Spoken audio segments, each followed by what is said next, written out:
அடேங்கப்பா! ஒரே நாள்ல இவ்ளோ கொரியர் வந்து பேக் பண்ணியிருக்கீங்கன்னு சொல்லிட்டு நீங்க நினைக்கலாம். அது ஃபுல்லாவே 40 கிலோ இருக்கு. எல்லாம் 2 கிலோ, 3 கிலோன்னு சொல்லிட்டு ஆர்டர் பண்ணியிருக்காங்க.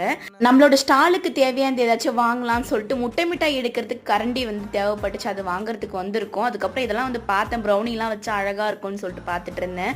ஆனா நமக்கு இடம் வந்து சுத்தமா செட் ஆகல. வண்டியில வச்சு தானே சேல் பண்றோம். அதனால வந்து அதுக்கேத்த மாரி பொருள் பார்க்கலாம்னு சொல்லிட்டு அதான் பார்த்துட்டு இருக்கோம். குமரன் ஸ்டோர்ல தான் எல்லாமே வாங்குவோம். வீட்டுக்கு தேவையானதெல்லாம் வந்து இப்போ பார்த்துட்டு இருந்தேன். ஆனால் இப்போ இதெல்லாம் வாங்க நேரமே இல்லை. அப்புறம் வந்து பார்த்துக்கலாம்னு சொல்லிட்டு வச்சுட்டு நம்ம வந்து ஸ்டாலுக்கு தேவையானது மட்டும் வாங்கிட்டு போயிடலாம்னு சொல்லிட்டு அதான் வந்து பார்த்துட்டு இருந்தோம். நிறைய பேர் ரிப்ளை பண்ணலன்னு சொல்லியிருந்தீங்க. வேலை அதிகமாக இருக்குது, ஆர்டர்ஸ் நிறைய இருக்குனால தான் ரிப்ளை பண்ண முடியல. எல்லாருக்குமே கரெக்டான டைமிங்க்கு ஆர்டர் வந்து கொடுக்கணும் இல்லைங்களா? ஆனால் என் வீட்டுக்கார் 2 பேர் மட்டுமே வாரத்தில் ஒரு 2-3 நாளே வந்து 50 கிலோ 50 கிலோ கொரியர் வந்து போட்டுருவோம். ஆள் வச்சு பண்ணுங்கக்கா சொல்லியிருந்தீங்க. ஆள் வச்சு பண்ணுனா வீடு வந்து இடம் பத்த மாட்டுது. நம்ம இடம் ரெடி பண்ணதுக்கப்புறம் கூட ஆள் வச்சுக்கலாம். இந்த டைம் தொன்னை தான் யூஸ் பண்ணிட்டு இருக்கோம்.